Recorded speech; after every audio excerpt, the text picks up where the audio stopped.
de volta ao Gênesis. Sabe, para que a gente possa entender hoje, é preciso entender o ontem, saber de onde nós viemos. De onde nós viemos, por que é que nós estamos vivendo o que estamos vivendo agora e para onde vamos. Voltar ao Gênesis é voltar à origem de tudo, é voltar ao entendimento do porquê das coisas e compreender o que é que nós podemos ter de expectativa. E aí peço que você abra a sua Bíblia em Gênesis capítulo 21 dessa vez. Nós vamos ler do verso 1 ao 7, depois nós vamos orar, pedir a Deus que nos dê entendimento pelo Espírito dele e vamos meditar aqui nesse texto. Vamos ler? Gênesis 21, a partir do verso 1 até o 7. Visitou o Senhor Deus a Sara, como lhe dissera, e o Senhor cumpriu o que lhe havia prometido. Sara concebeu e deu à luz um filho a Abraão na sua velhice, no tempo determinado em que Deus lhe falara. Ao filho que lhe nasceu, que Sara lhe dera à luz, pôs Abraão o nome de Isaque. Abraão circuncidou a seu filho Isaque quando este era de 8 dias, segundo Deus lhe havia ordenado. Tinha Abraão 100 anos, quando lhe nasceu Isaque, seu filho. E disse Sara, Deus me deu motivo de riso, e todo aquele que ouvir isso vai rir-se juntamente comigo. E acrescentou, quem teria dito a Abraão que Sara amamentaria um filho? Pois na sua velhice lhe dei um filho. Vamos orar? Senhor, nós somos gratos sim pela palavra do Senhor e a nossa expectativa está na ação do Teu Espírito Santo que nos faz compreender o sentido da palavra, o propósito da palavra.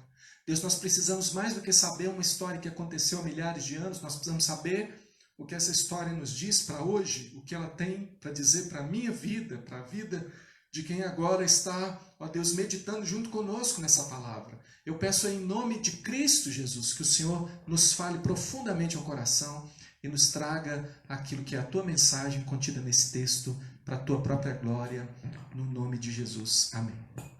Muito bem, muito bem.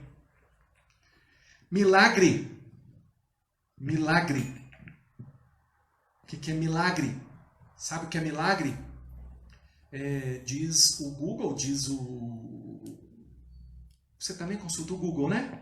Pergunta para ele. Se você perguntar, ele vai dizer para você que é ato ou conhecimento fora do comum, inexplicável pelas leis naturais. Isso é um milagre, quando as leis naturais não podem explicar. E leis naturais fala de natureza, aquilo que é natural, aquilo que se pode esperar. Assim, isso eu posso esperar que vai acontecer. Meu irmão, eu sei que tem muita gente que diz que nunca viu um milagre. Talvez seja o seu caso. Você já viu um milagre? Você já presenciou um milagre? A questão, irmãos, é que nós sim presenciamos cotidianamente milagres da parte de Deus. Claro, porque o natural é o nada. Natural, irmão, é não existir nada. Natural é que não existisse você. O normal é que não existisse nada. Os cientistas procuram explicações para as coisas, procuram encontrar onde é que está a origem de tudo. Ninguém encontra a origem a não ser na fé. Até para dizer, olha, no princípio havia uma massa sem forma que explodiu e por fim veio a gerar a vida, que é uma das teorias da existência de todas as coisas aí, é preciso muita fé para acreditar num milagre desse, que isso tenha acontecido sem ninguém por detrás, por puro acaso. Sabe, nós visualizamos o milagre, porque o natural, a natureza, não produz nada de si mesma. O natural é que não houvesse vida, mas sobrenatural, aí é com Deus, aí é Deus. E se você perguntar para o Google também, como eu já fiz, pergunta para o Google. Quem é Deus? O que é Deus? Deus com D maiúsculo. E ele vai dizer assim, ente infinito, eterno, sobrenatural e existente por si só, causa necessária e fim último de tudo que existe. Veja que até o Google sabe dar uma boa descrição de Deus, né?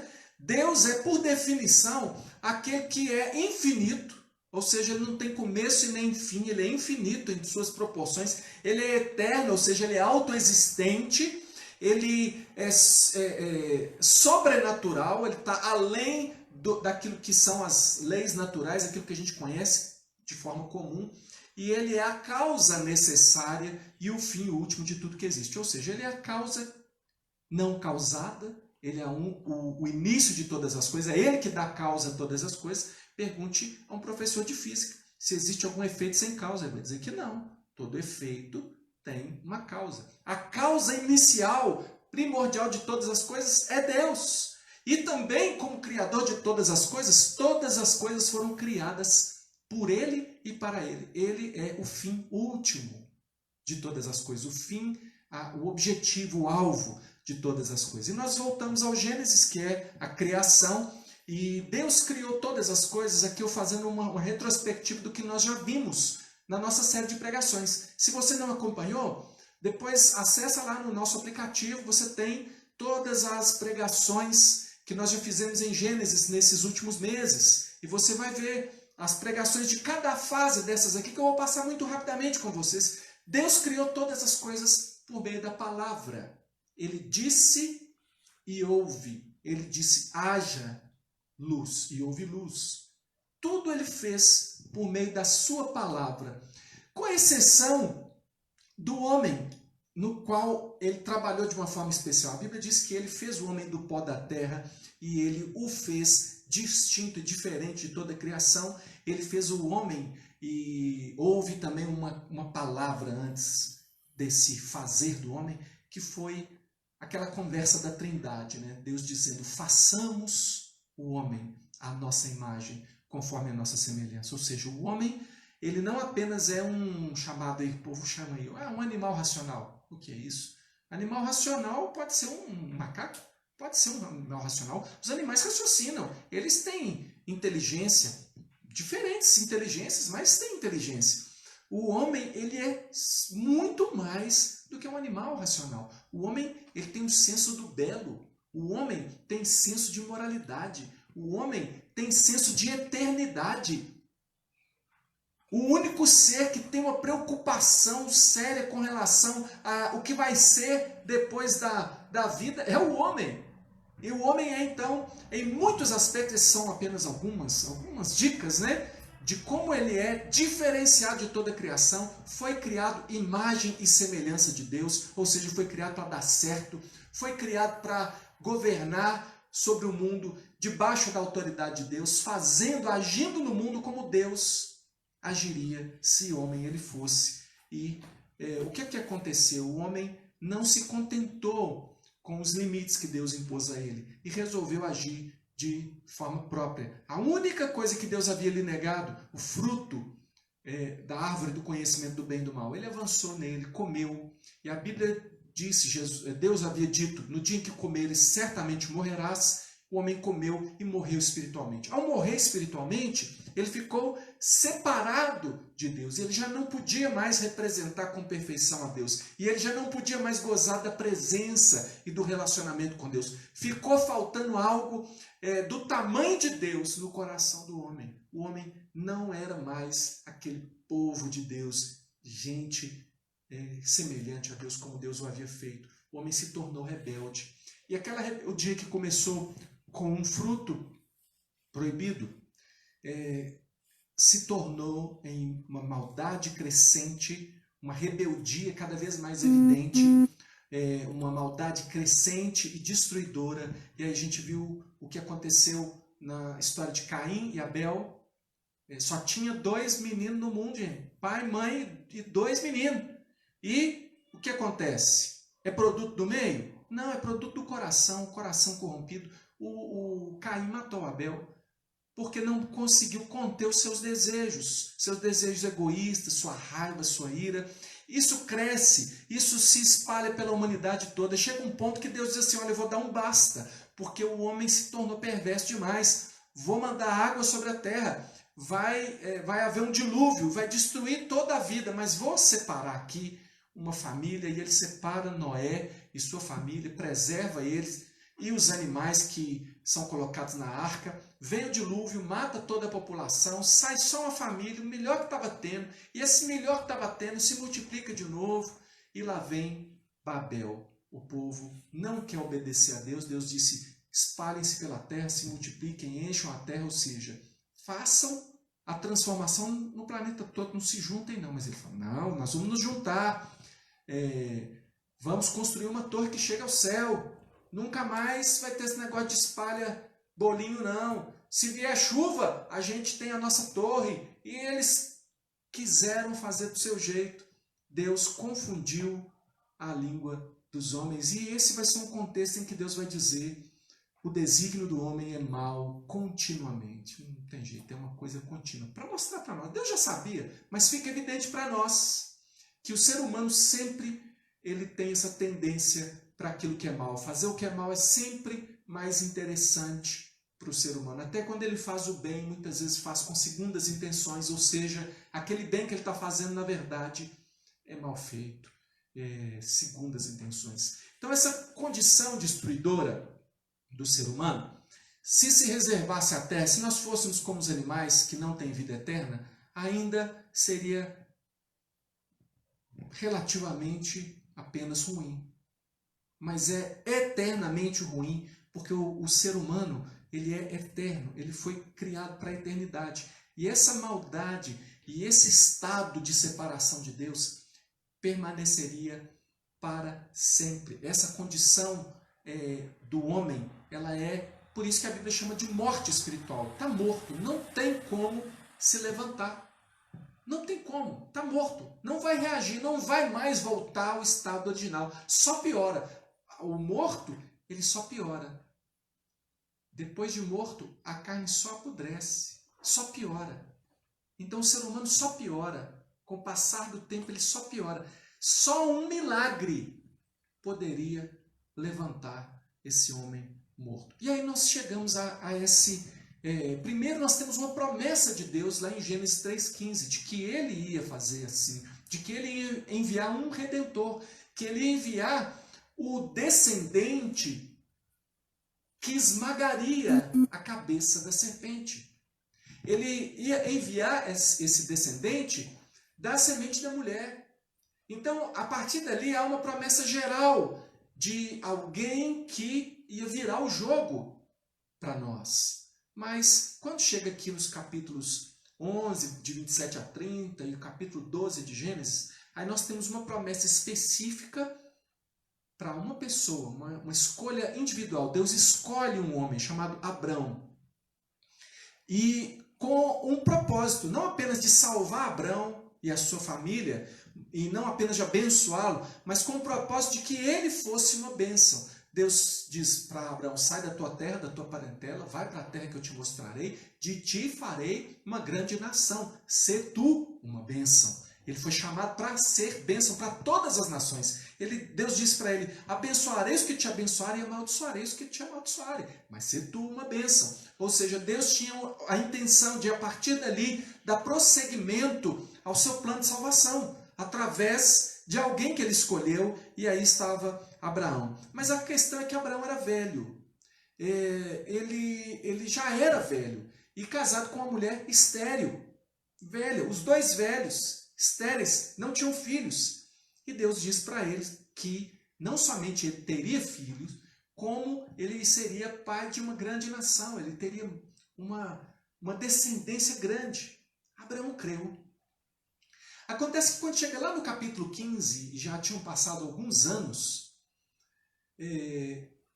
assim como acontece com você e comigo, Abraão estava desanimado com a promessa. Não que ele tivesse alguma coisa contra Deus, não que ele desacreditasse de Deus, mas aquela promessa parecia cada vez mais distante, porque ela não se realizava. Então, depois de uma luta muito grande, que foi luta real mesmo, houve uma guerra, ele participou dessa guerra, e ele chega vitorioso da guerra. Mas você pensa, alguém que volta da guerra, cansado, arrebentado, entra para dentro da sua tenda. E Deus vem fortalecer Abraão e repetir para ele as promessas, dizendo: Abraão, olha, eu vou te abençoar. E o que Abraão diz? Abraão diz a verdade para Deus. Falou: Deus, aqui, uma boa, como é que vai ser isso? Porque na verdade, a verdade mesmo, hoje, que se for olhar o hoje, quem vai herdar na minha casa é um servo aí, que nasceu aí na minha casa. Eu não tenho filho. Ou seja, a promessa não se concretizou. E Deus fala assim: Abraão, sai daí da sua tenda. Sai da tenda e vem aqui fora. E estava uma noite estrelada, como aquela noite que eu adoro ver quando eu vou na roça, quando eu vou num lugar que, né, longe da cidade. Adoro. Se eu puder apagar todas as luzes para olhar para o céu e ver aquela noite estrelada, imagino como estava isso, hein? Uma noite estrelada para valer. E Deus diz: conta aí, Abraão, as estrelas do céu. Se você der conta de contar essas estrelas, você vai também conseguir saber qual o número de descendentes que você vai ter, qual é o tamanho dessa nação que vai proceder de você. E o que é que Abraão fez? Creu. E porque ele creu, isso foi imputado a ele como justiça. Ou seja, Deus levou isso em consideração e atribuiu justiça a Abraão. Atribuir justiça a alguém que não tem. Você está entendendo isso? Abraão é um pecador, como qualquer pessoa, mas Deus lhe atribuiu justiça por meio da fé. Essa fé que está ligada ao descendente, que a gente precisa continuar pensando nisso aí. Muito bem, chega o capítulo 16. Mais anos tinham passado. E aí, Sara, a mulher de Abraão, até o momento chamava Sarai, né? Ele continuava chamando Abraão e ela Sarai. Até aquele momento, ela chega e fala assim: Abraão, eu tenho a resposta para essa promessa de Deus para nós. É a gente pegar a minha escrava Agar e você tem relações com ela e ela vai ter um filho. E esse filho vai nascer no meu colo, vai ser como meu filho, vai ser seu filho e vai ser por meio dele que nós vamos ter descendência. Por incrível que pareça, gente, isso era uma coisa que a sociedade naquela época aceitava. Não é uma coisa que Deus ensinou, não. Não é uma coisa, você vai lá para o princípio da criação, Deus fez Adão e Eva. Não fez Adão e Evas, não fez Adãos e Eva, Deus fez a palavra de Deus. Muito bem, nasceu um menino chamado Ismael, ele veio de uma ideia carnã, não era o propósito de Deus. Quando chega no capítulo 17, e aí Abraão já está com 99 anos. E a Sara, velhinha, para valer. Agora sim, chega Deus e diz para Abraão: Abraão, eu sou o Deus Todo-Poderoso. Primeira vez na Bíblia que a gente vê a expressão El Shaddai. Eu sou o Deus Todo-Poderoso. Eu vou te dar um filho por meio de Sara. Porque o nome dela agora vai ser Sara e o seu nome vai ser Abraão. Abraão riu. Abraão riu. 99 anos. Ouviu uma coisa dessa, essa altura da vida. Ele riu. E ele falou: não, Senhor, pensou o Ismael mesmo, tá bom demais. Ele falou: não, eu vou te dar um filho com Sara. E assim ele saiu daquele momento. Capítulo 18, Sara ouve Deus dizer a mesma coisa. Quando Sara ouve essa palavra de Deus, ela também riu. Falou: mulher, eu já estou desgastada, meu Deus, já não tem a menor possibilidade de gerar, não. E então Abraão ri porque era impossível, Sara ri porque era impossível, mas o desfecho de tudo está nesse texto que nós lemos. E o que aconteceu aqui nesse texto? Nasceu o menino. Nasceu o menino. Nasceu o menino. Por quê? Aqui vai se dizer que Deus dá o verdadeiro motivo de alegria. Aqui vai ser assim, todo mundo que lê essa história toda, chegando até aqui, vai ter que dizer a mesma coisa. Vai dizer, com base nesse texto aqui: alegrem-se, Deus cria o seu povo de modo sobrenatural. Deus faz assim. Deus está criando um povo para si de modo sobrenatural, continua fazendo isso. Deus criou todas as coisas por meio da sua palavra. A sua palavra não cai por terra. E ele fez nascer Isaac, Isaac é o começo do cumprimento da promessa de que viria o Messias, da linhagem de Abraão, já vindo por Isaac, que vai vir depois de Jesus Cristo. Veja, Deus dá o verdadeiro motivo de alegria. Deus tem senso de humor, gente, não é? Deus não somente é fonte da alegria perfeita, como tem senso de humor, porque ele deu o nome para o menino. Falou assim, quando nascer o menino, ô Abraão, quando nascer o menino, Sara, vai chamar Isaac. Sabe o que significa Isaac? Riso. Riso. Deus está dizendo aqui, não é esse riso de deboche, não. É o riso de quando se manifesta o Deus Todo-Poderoso na vida de alguém. É desse riso que eu estou falando. É esse riso que é para você que está quebrantado, que está sem condições, que não vê condição para a sua própria vida. Esse riso para você que não sabe de onde você veio nem para onde você vai, que está perdido nos seus pecados, e sem saber como fazer para a sua vida dar certo. Esse riso vem da parte de Deus e se manifesta. Deus diz, alegre-se. Deus dá o verdadeiro motivo de riso. Deus cria o seu povo de modo sobrenatural. Para você nascer de novo, foi sobrenatural.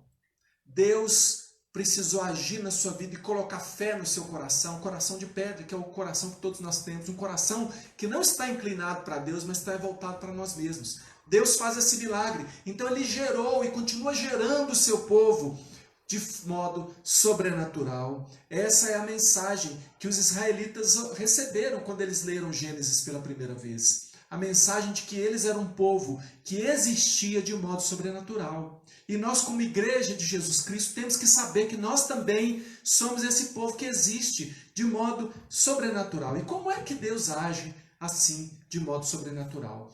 Olha comigo aqui o verso 1 desse capítulo 21. Está escrito assim: visitou o Senhor a Sara, como lhe dissera, e o Senhor cumpriu o que lhe havia prometido.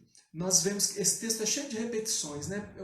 Ele diz e diz e diz a mesma coisa várias vezes, porque no pensamento hebraico, tudo que é importante se repete. Então, a ênfase aqui no texto, eu vou mostrar para você. Olha, a palavra que Deus usa aqui para tratou com Sara, visitou Sara, como lhe dissera, essa palavra que visitou, ela é uma palavra...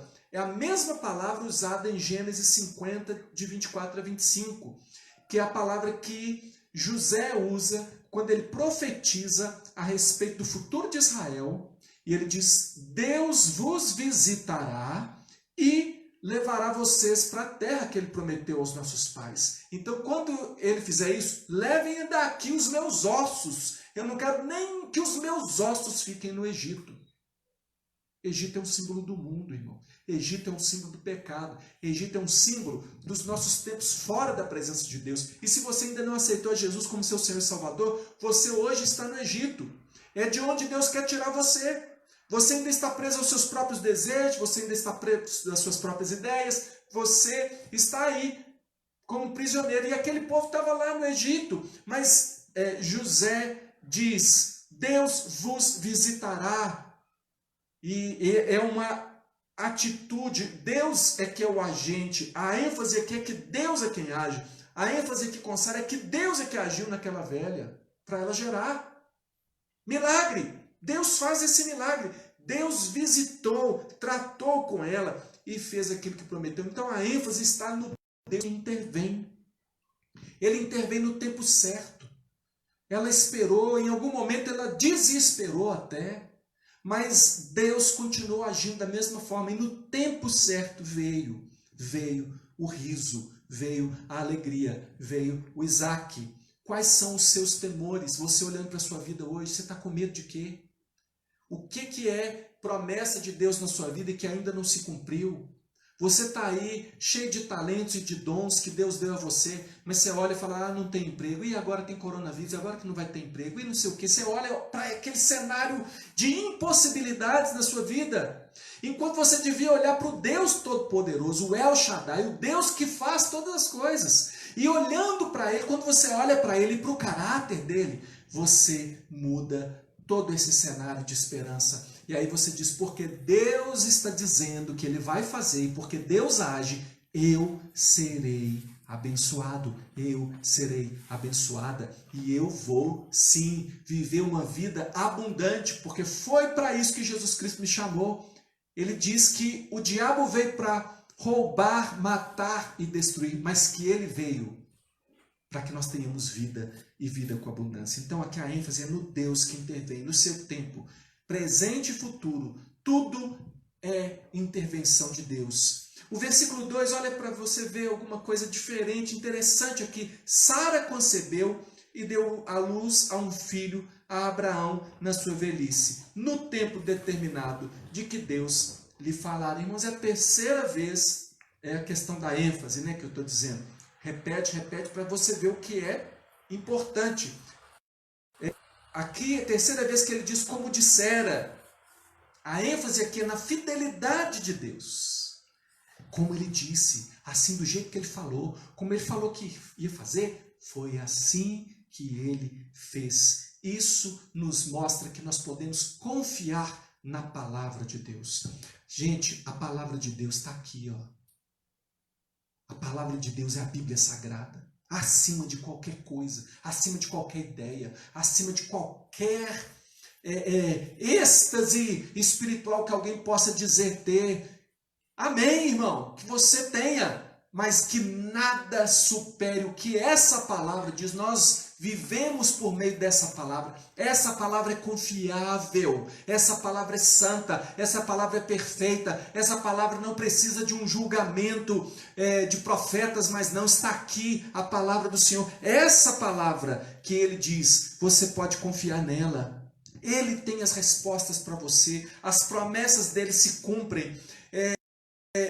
Porque é ele quem fala, e quando ele fala, lembra na criação, quando ele fala, ele diz, haja e ouve. Assim, quando ele diz alguma coisa na sua palavra, é isso que vai acontecer. Meu irmão, minha irmã, o Senhor, ele não prometeu para nós um caminho fácil, mas ele prometeu uma chegada segura, ele prometeu que chega. O caminho é estreito, apertado, são poucos os que acertam com ele. A vida eterna. Jesus Cristo disse, eu sou o caminho e a verdade e a vida. Esse mesmo Jesus que fala de caminho, de verdade, de vida, tudo palavras bonitas. Ele também fala de cruz, ele também fala de sacrifício. Ele diz que aquele que quiser vir após mim, tome a sua cruz e me siga. Meus irmãos, mesmo que você esteja passando por grandes tempestades, mesmo que pareça que está demorando demais a promessa de Deus na sua vida, ela vai se cumprir porque Deus quem diz. E a nossa redenção, irmãos, está mais próxima hoje do que já esteve. A nossa redenção final. Pode até ser que aqui você não alcance tudo que você imaginou. Você pode alcançar até mais também. Mas a questão não é tanto o que você está alcançando aqui agora, mas o que Jesus Cristo alcançou na cruz para você. Aquilo que está garantido para você por Jesus Cristo, que é a vida eterna, onde as lágrimas vão ser enxugadas. Apocalipse capítulo 7 fala isso com muita clareza para nós. Ele vai enxugar dos nossos olhos toda lágrima. A nossa redenção vem, a nossa restauração vem. E quando essa restauração vier, na sua plenitude, nós vamos dizer o que Sara falou. Versos 3 e 4 diz assim, ao filho que lhe nasceu, que Sara lhe dera à luz, pôs Abraão o nome de Isaac. Na verdade, eu disse que eu ia falar do que Sara falou, mas eu vou falar da atitude de Abraão. Inverti aqui as coisas. Veja que o texto está dizendo assim, ao filho que lhe nasceu, que Sara lhe dera à luz, pôs Abraão o nome de Isaac. Abraão circuncidou seu filho Isaac, quando esse era de 8 dias, segundo Deus lhe havia ordenado. Eu quero destacar para você, e isso faz parte desse caminho que nós andamos nele, um caminho às vezes apertado, a atitude de Abraão. O que Abraão que ele fala na hora que nasce Isaac? Nada, porque na Bíblia não está registrado que ele falou alguma coisa. Abraão não fez discurso. Ele não fez, não ficou falando a respeito de Deus, mas ele fez algo muito concreto. O que ele faz? Ele toma as atitudes que Deus havia ordenado a ele que tomasse. A ênfase aqui nesse texto é na obediência. O nome que Deus mandou ele pôr no menino, ele pôs. A circuncisão que Deus tinha ordenado, ele fez no tempo certo. 8 dias já praticou a circuncisão. Irmão, porque não adianta crer sem agir. Não adianta, não existe esse negócio de fé no coração. Ai, eu tenho fé no meu coração. Irmão, se essa fé está só no coração, se ela não vai para a prática na sua vida, não é fé. Desculpa a sinceridade. Se a fé não muda a sua maneira de viver, isso não é fé. Fé implica em atitude. É por isso que Tiago vai dizer que foi a atitude de Abraão que demonstrou a sua fé. É por isso que Tiago vai dizer lá na sua carta, me mostra essa sua fé sem obras, porque eu com as minhas obras te mostrarei a minha fé. Essa fé que é só de mente, essa fé do eu acredito, isso aí não é verdadeira fé. Só é fé se leva a mudança na sua vida. Só é fé se a partir do momento que você crê na palavra de Deus, você obedece. Você lê a Bíblia e faz conforme a Bíblia. Não existe fé se você escolhe aquilo que você vai acreditar. Isso aqui eu gostei, olha. Serás cabeça e não cauda. Isso aqui é de Deus. Agora se fala assim, abandona o pecado, santificação sem a qual ninguém verá o Senhor. Ah, mas aí Deus entende. Aí você fica relativizando com a palavra. Não é fé, irmão. Você tem que entender que a salvação, ela é na cruz do Calvário. Quem pagou para você ser salvo é Jesus Cristo. Não é a sua obra que vai te salvar, mas a obra vai demonstrar a fé que você tem. A nossa vida é de fé em fé e de glória em glória. Glória é a manifestação de Deus. Nós estamos cada dia manifestando mais a Deus pelas nossas atitudes. Portanto, fé implica em obediência. É isso que nós vemos nesse texto. O que Abraão faz? Obedece. Com Deus é tudo ou nada. Não tem mais ou menos. A obediência é o que conta. O resto é enganar a si mesmo. É você acreditar porque você tem uma religião, que você conversa com o pastor, que você dá dízimo, que você faz isso, que você faz aquilo, que você está mais ou menos com suas contas em dia com Deus. A sua conta é impagável, irmão. A sua conta só é o sangue de Jesus Cristo pode pagar. E se você não pedir perdão pelos seus pecados, não confessar Jesus como seu Senhor e Salvador, e não tomar a atitude de seguir a Jesus, mesmo que for com cruz, você não vai ser salvo. Não há salvação por meio de uma vida social em igreja. Agora menos ainda, né? Agora não tem culto para frequentar, para você pagar suas penitências. Irmão, não é frequência a culto, não. É atitude na vida, atitude de cristão. Tinha Abraão, verso 5 diz que tinha Abraão 100 anos quando lhe nasceu Isaque, seu filho. Irmão, tem 3 vezes aqui essa expressão, filho que lhe nasceu, que Sara deu à luz, essas expressões ficam se repetindo. Mas a questão de 100 anos para a ênfase do milagre. Olha, se você crê em Jesus, isso é milagre. É Deus agindo na sua vida. Se você crê nessa palavra que está sendo pregada, isso é milagre. Se você crê, você deve esperar por esse tipo de coisa na sua vida, milagre. Esse Deus Todo-Poderoso deve ser obedecido. É o melhor que você tem a fazer. Porque aí sim, agora, dizendo o que é o resultado de uma vida obediente a Deus, de entrega total a Deus. É o que Sara está dizendo. E disse Sara, Deus me deu motivo de riso. E todo aquele que ouvir isso vai rir-se juntamente comigo. E acrescentou, quem teria dito a Abraão que Sara amamentaria um filho? Pois na sua velhice lhe dei um filho. Irmãos, isso aqui é um cântico. É uma poesia. Sara, ela canta, ela se expressa de uma forma poética a respeito do nascimento do Isaque, que é riso, e ela está falando que Deus havia lhe dado muito mais do que um riso, tinha dado a ela alegria. Ele era motivo de alegria. E Deus me deu motivo de alegria. E ela disse que aquela alegria não era só para ela. Todo aquele que ouvir isso, irmão, ouvir tudo isso que eu falei para você até agora.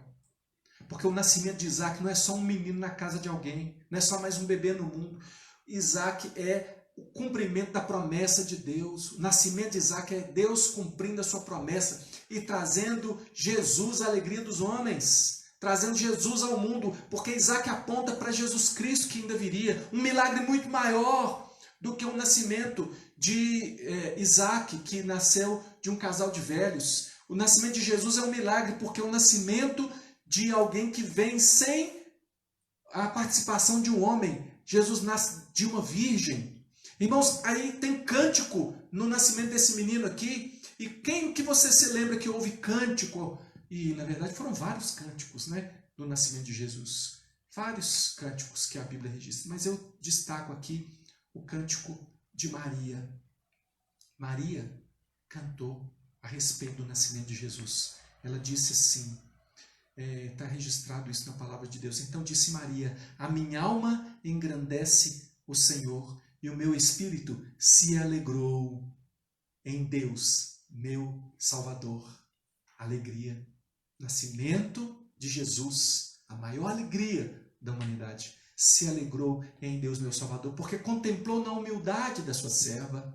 Pois desde agora todas as gerações me considerarão bem-aventurada, porque o poderoso, o todo-poderoso, o Deus todo-poderoso, o El Shaddai, o poderoso, me fez grandes coisas. Santo é o seu nome. A sua misericórdia vai de geração em geração, irmãos. Por isso que chega até a nossa geração hoje. Vai de geração em geração sobre os que o temem. Agiu com o seu braço valorosamente. Dispersou os que no coração alimentavam pensamentos soberbos. Derribou do seu trono os poderosos e exaltou os humildes. Encheu de bens os famintos, despediu vazios os ricos. Amparou a Israel, seu servo, a fim de lembrar-se da sua misericórdia a favor de Abraão e de sua descendência, para sempre, como prometera aos nossos pais. Maria sabia exatamente o significado do nascimento de Jesus. Estava ligado à promessa a Abraão desde o começo. Estava ligado à promessa a Adão e Eva desde Gênesis 3,15. É a mesma promessa que chega e ela acontece numa dimensão em Isaac, mas acontece numa dimensão plena no nascimento de Jesus. O nascimento de Jesus, por meio do Todo-Poderoso Deus, é Deus amparando o seu povo. Você é povo de Deus? Amparando Israel, seu servo, a fim de lembrar-se da sua misericórdia a favor de Abraão, de sua descendência, a promessa de Deus de sustentar o seu povo, a descendência de Abraão. Nós somos descendentes de Abraão pela fé, como prometera, porque Deus cumpre suas promessas. Então nós precisamos terminar esse nosso pensamento aqui juntos, lembrando que Deus chama o povo dele à existência de forma miraculosa. O que Deus faz para salvar você, o que Deus fez na história por meio da providência dele, a providência divina, que colocou você na família que colocou. Aí você vai falar, a pior família do mundo. Irmão, é a família através da qual você veio.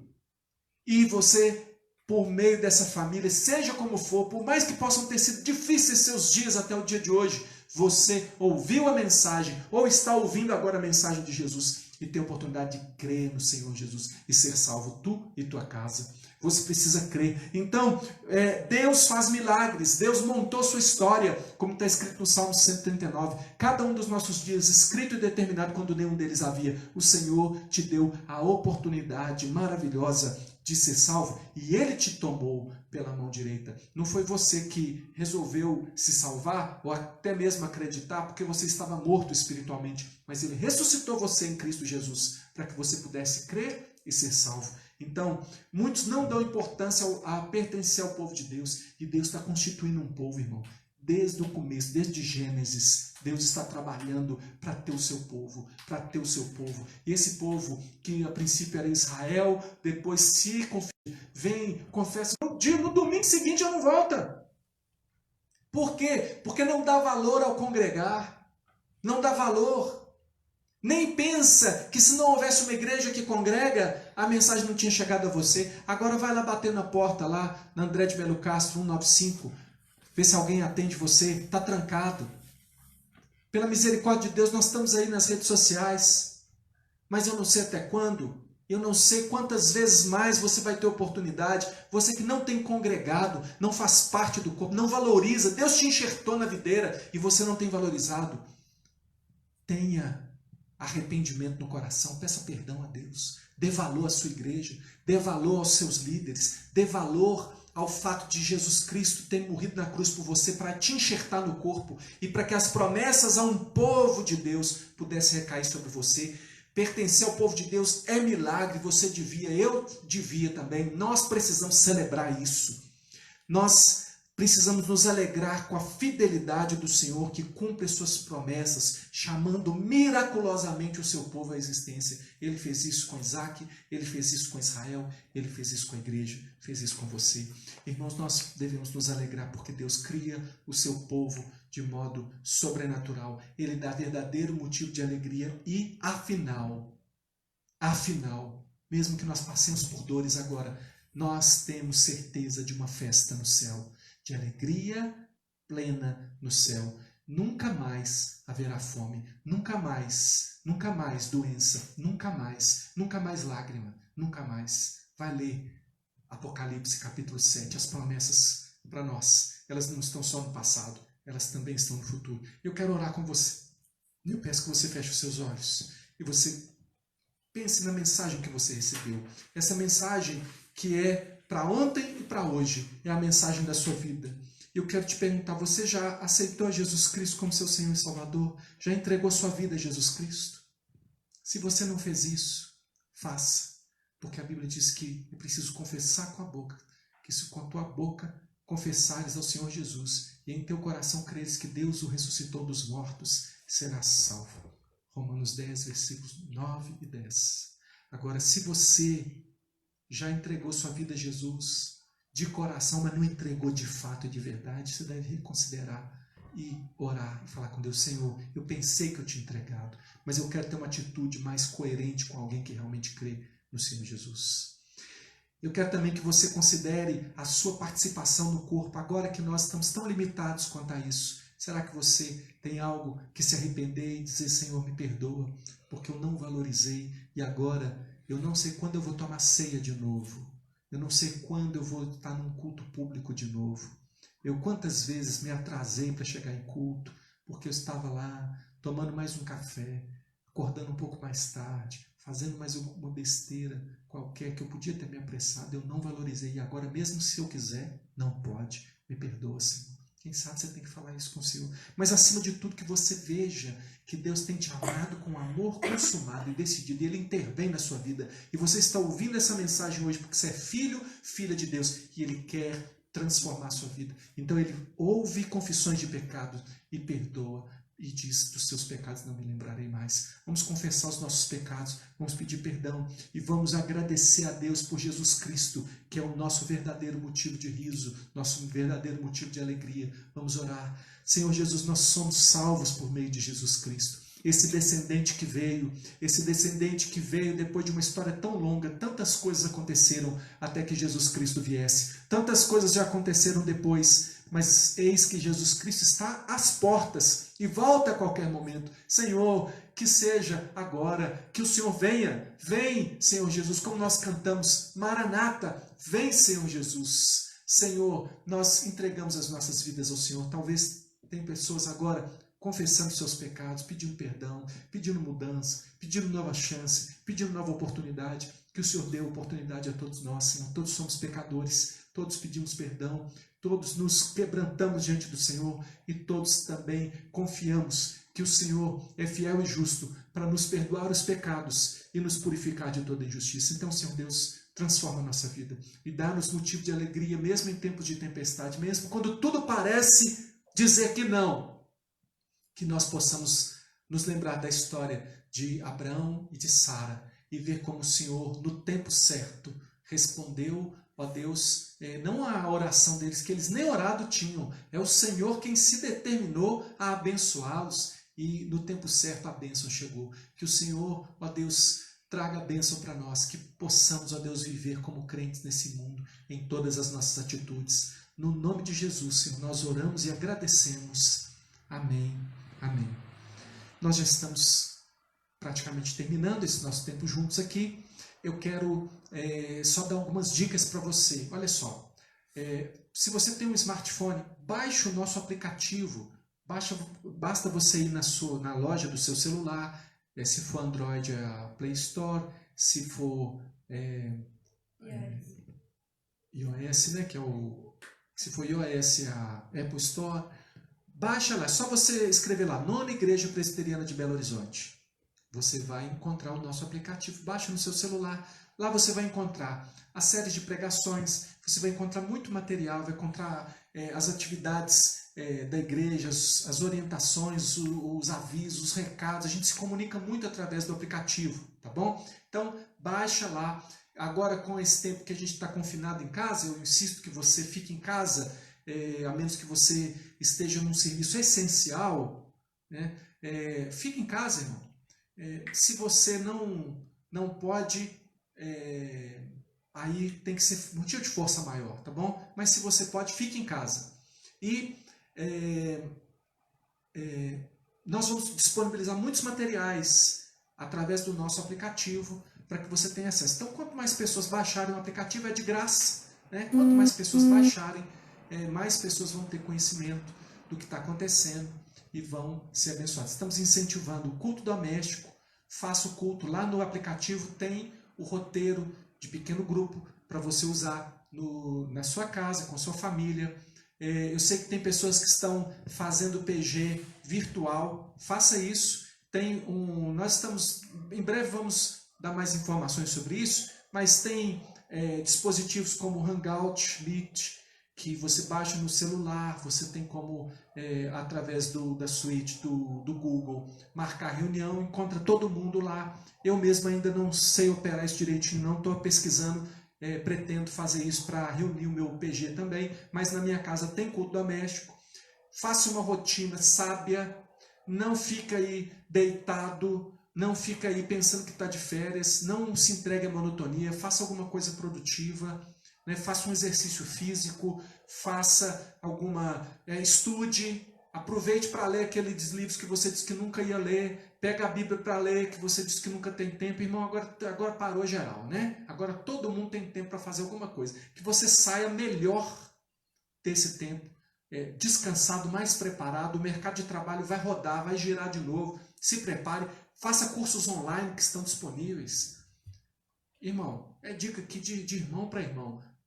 Se esforça aí, não se entregue a ficar assistindo só notícia trágica na TV. Irmão, vai ter muito vírus aí pela frente mesmo, mas você tem oportunidade, você está vivo, faça alguma coisa da sua vida, porque é isso que Deus quer que nós façamos, que a gente honre o Senhor com a nossa vida, tá bom? Então Deus abençoe você, agradeço muito vocês, agradeço muito a minha família que ouviu a pregação segunda vez, né? A mesma. Que Deus nos converta. Tem chance para nós de ser mais crente, hein? Ouvindo a mesma mensagem. Que até eu possa me converter. Em nome de Jesus, tá bom? Que Deus abençoe você. Feche seus olhos mais uma vez. Eu vou impetrar a bênção. Que a graça do Senhor Jesus, que o amor de Deus, o nosso Pai, e que a comunhão do Espírito Santo do Senhor seja com todos nós, agora e sempre. Amém. Dê um abraço no seu irmão? Não dá, né? Compartilha essa live. Se você ainda não fez, compartilha para que algum amigo, alguém mais possa ver e ser edificado com a palavra do Senhor, tá bom? Deus te abençoe. A gente se encontra virtualmente durante a semana. Que Deus esteja com você e com a sua família, no nome de Jesus.